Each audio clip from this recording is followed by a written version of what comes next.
Oh, have I got a treat for you guys today. So let's just go through all the big blocks quickly. 429 EFI. We have a 502 carburetor. We have a 454 with nitrous. We have a blown 454.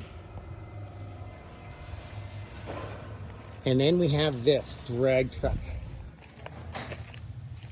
This is a 577 cubic inch supercharged with methanol, big block.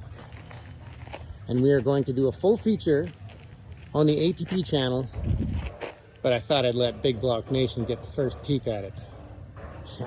And we're going for a test ride too.